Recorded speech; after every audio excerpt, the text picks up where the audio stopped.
Hello, everybody. Welcome to our session on how IT asset management can support compliance and certification processes. My name is Kelton. I'll be your Trustack host today. For anyone who doesn't know us, we are a security-focused managed service provider based in Newcastle. And I'm joined today by one of our partners, Kelly Bywater from ITAM Worx. Kelly, would you mind just introducing yourself and ITAM? Yeah, absolutely. Thanks, Kelton.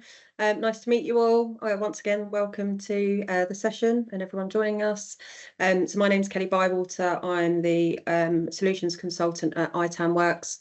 I've been in the IT industry for nearly 25 years, specialising in software licensing and IT asset management. And I've worked on both sort of service provider and customer side, building up effective IT asset management practices. So got sort of plenty of experience really in understanding some of the challenges organisations are facing, and also kind of how these have evolved over the years with the introduction of more complex IT environments that no longer really sort of conform to the traditional on-premise model. So we've worked with Trustack as a specialist partner for a number of years, and we really strive to work collectively to deliver value to their customers. And that's through kind of a combination of technology provision and managed services. And we sort of strive to deliver outcomes around compliance, cost savings and operational efficiencies. So that's a quick intro into me and the Trustack ITAM Worx partnership. Kelton, I'll hand back over to you to run through the agenda. Great. Thanks, Kelly. Yeah, so as I mentioned today, we'll be looking at how IT asset management can support your compliance journey.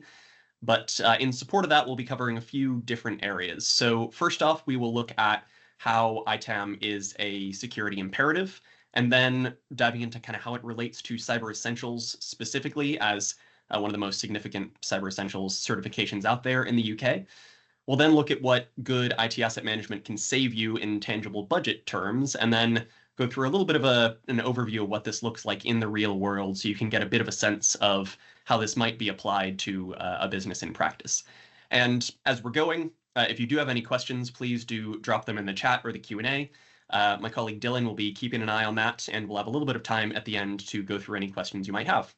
So if that sounds good to you, please do stick around, but I will pass over to Kelly now to get us started. Yeah, thanks, Kelton. So yeah, as per the agenda, the purpose of today's session is to provide you with kind of a high-level overview and insight into how complete visibility of your hardware and software assets is really the foundation for organisations to have assurance that they're in control. It's more important than ever, I think, when you look at the increased sophistication of security threats. I always use the saying, you can't protect what you can't see. So having technology, people and processes in place as part of an IT asset management function will ensure that all assets are discovered and managed efficiently from a security perspective. I think it's also just as important that's kind of then an integral part of your security strategy. So it will allow you to achieve compliance with your regulatory requirements. Right.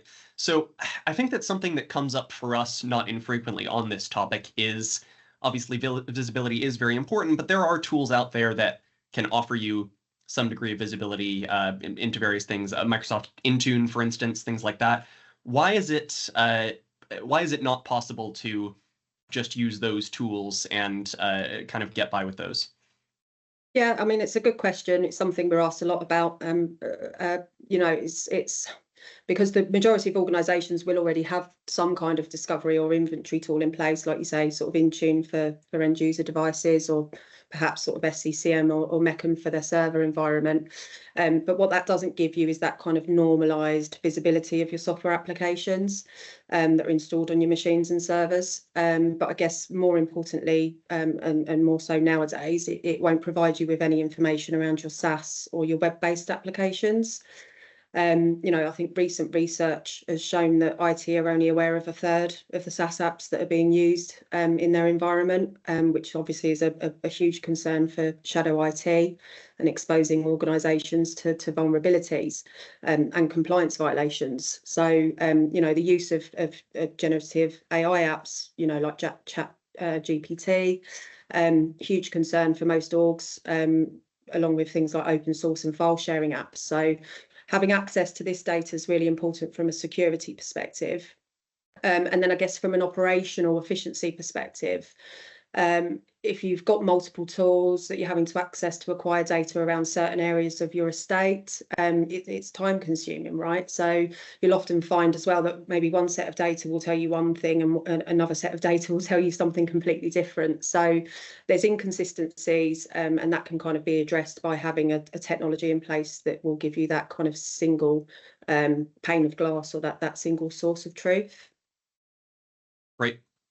That helps to clear that up a little bit. One thing that you mentioned there that has been a big concern for us recently, obviously, is the explosion of the use of generative AI, and the issues of data loss prevention that come with that, and how difficult it is actually to get insight into the use of those apps. So that's useful to understand. Right. So we've mentioned compliance and risk management a little bit already, but would you mind just diving into that a little bit deeper so that we can understand exactly how these two things relate?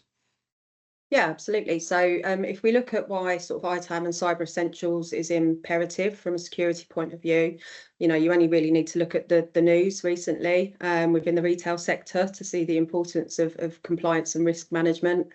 Now, obviously, whilst ITAM can facilitate the reduction of risk by giving you that complete visibility of your assets, and any security considerations around sort of your outdated hardware and software, it also plays a crucial role in providing compliance assurance, by having that kind of consistent and daily updating of your asset information, being able to track any sort of changes or remediation that's been carried out, and really kind of providing that baseline information around your configuration of the devices on your estate. I do think, though, whilst we're kind of on the subject of compliance and risk, that kind of also really extends out to software licensing. Many of the major vendors that are used by organisations, your Microsofts, IBM, Oracle, SAP, can, and unfortunately will do on occasion, carry out audits. So in terms of trying to protect yourself, from non-compliance against vendors' terms and conditions and the end user licensing agreements, ITAM can also, really facilitate this and reduce the risk around sort of that unexpected and unplanned budget that vendors will kind of insist that you purchase licenses if you're found to be non-compliant as a result of an audit. But also, I guess, the risk of reputational damage, if you were found to be non-compliant and that was to kind of get out and circulate externally, reputational damage can sometimes be caused as well. Sure. We'll cover that in a few minutes, actually, specifically on the unplanned budget and, kind of risk reduction, but also budget savings too, as promised. But I think first, something that is very important to dive into here is exactly how good IT asset management can help when it comes to Cyber Essentials certification. That's something we've talked about a little bit already, but there are specific controls it can help with. It can also help more holistically. Would you mind just getting into that a little bit deeper? Yeah, absolutely. So, we've called out two specific controls here for this session, which is obviously around the sort of user access control and config management. And a lot of organisations that we speak to have a real issue with this. Apart from the visibility of assets, which we've kind of focused on quite a lot already in the session, I think it comes down to processes most of the time as well. We speak to a huge amount of customers who are struggling with their JML process. Joiners, movers, leavers, for those of you who aren't familiar with that acronym. IT are reliant on HR to provide the information. HR are reliant on managers to follow the process to provide them with information.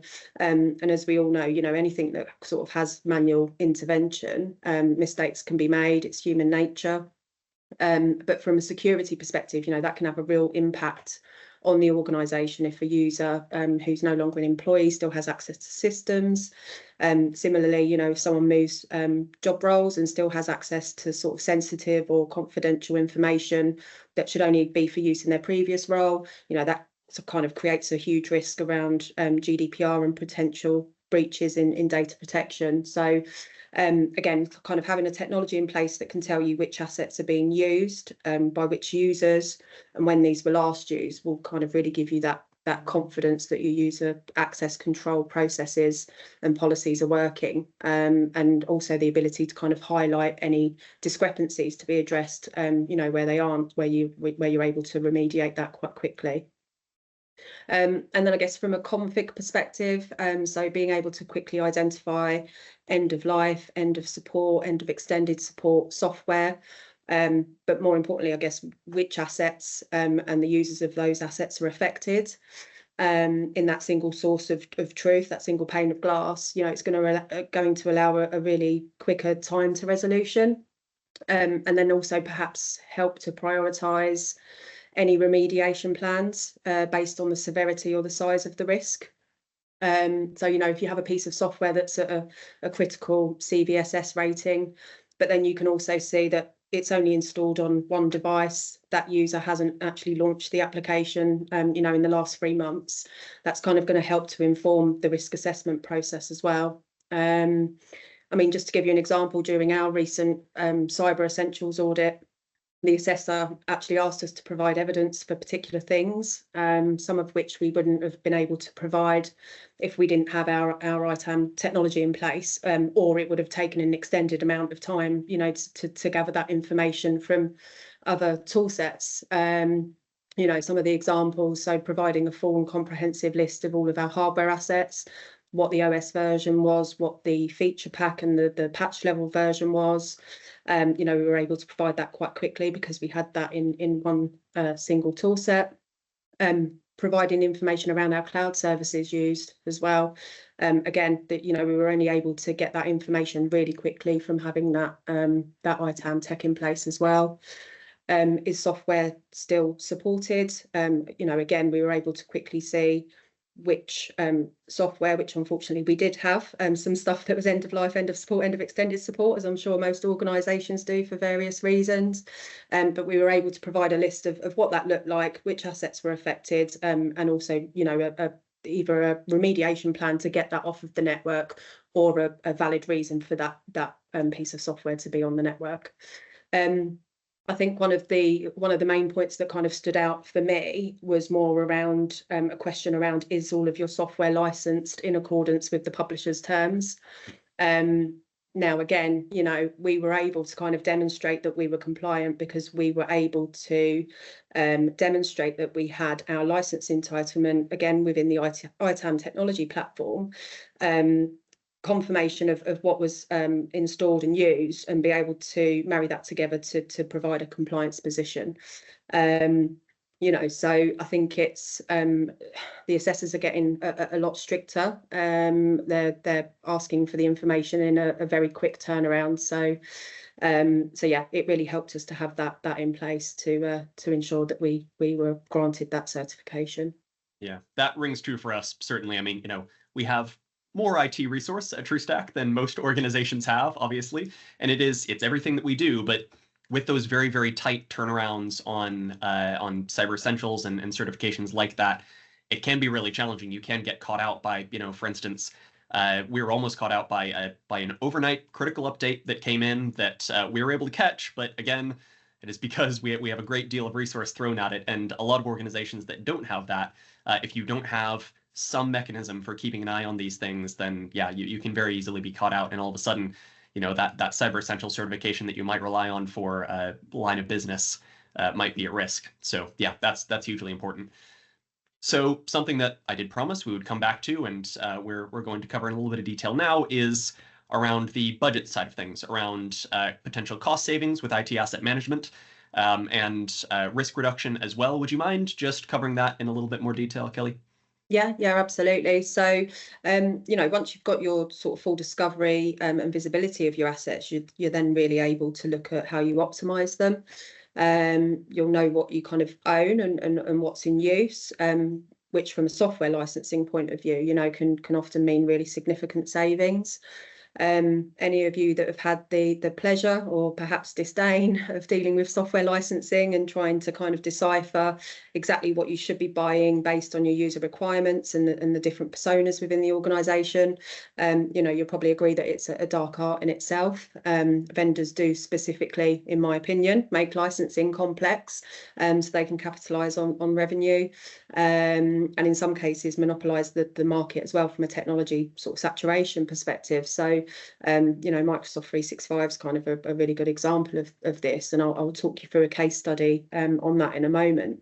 But again, kind of having that level of data that enables you to make business decisions around buying only what you need versus what you think you need is a huge benefit of ITAM. Great. That clears that up a little bit. And I think it will be made a little bit more clear when we jump into our next section, which is around how this works in the real world. So we're going to look at a case study that we have where ITAM Worx worked with an organization in the social housing sector, obviously a very complex sector in terms of regulation and a lot of budget squeezes going on right now as well. So yeah, Kelly, would you mind just giving a brief sort of top line overview of what we're looking at here and then jumping into it? Yeah, absolutely. So we'll just touch on the following case study, as Kelton said, really to give you that real life example of how we work with organisations to not only achieve, the visibility that supports Cyber Essentials certification, but then how we're able to utilise that platform to deliver cost savings and support the return on investment. This was a UK-based mid-size housing association, originally started as a one-off project to review their Microsoft licensing position. And that was kind of due to concerns around non-compliance and the threat of that vendor coming in to audit them and what that might look like. So we engaged with Trustack and the customer to deploy the ITAM technology, which was Snow License Manager at that time. Don't know if any of you are familiar with Snow, and they were recently acquired by a company called Flexera, but are kind of there as that in that top right Gartner Magic Quadrant for IT asset management tools. So that was able to give us the sort of inventory and usage data that we needed to establish that baseline position. We were then able to review what had actually been purchased from Microsoft, and were able to sort of ascertain areas of non-compliance, but then also cost savings as well. So the risk mitigation recommendations were to either kind of purchase licenses suitable for the way that the environment had been set up. I think in this instance, it was mainly around the server infrastructure and the requirements for software assurance to use that in a virtualized environment. Obviously, that comes at an unbudgeted cost. So we do also offer kind of alternative recommendations, which are more around, looking at the review of the setup. Is there any way that you can perhaps reconfigure the infrastructure in a different way to avoid the need for that additional spend, but maintain compliance with the vendor and the licensing agreement? So once that baseline position work was completed, we were then able to kind of demonstrate how the tooling could also assist the customer with achieving Cyber Essentials certification, and then additionally potential cost savings. So we were able to enter into discussions regarding a longer term managed service, which allowed the customer to continue with the access to the Snow License Manager platform on an ongoing basis. That was hosted by ourselves, so there wasn't kind of any internal technical resource required to maintain that platform. But more importantly, we were able to use the data in the system to uncover cost savings around Microsoft 365. And that was kind of a combination of licenses that had been purchased and weren't assigned or weren't in use. Kind of going back to that JML process as well, a lot of people will make sure that hardware is returned from users, but won't necessarily unassign the license from them. So, we were able to demonstrate that. And then also where there were certain versions of 365 that had been assigned to users, but they weren't necessarily using all of the features or the applications within that overall package. So that obviously then meant that they could look at a lower level of licensing, which would result in a further cost saving as well. And again, that's only looking at one particular vendor. because you've got visibility of everything, you can then really start to expand that out and start looking at additional vendors, additional applications, and achieve savings in other ways as well. So yeah, hopefully that's a really good sort of live example of everything we've discussed today, and the benefits that ITAM can bring to organizations.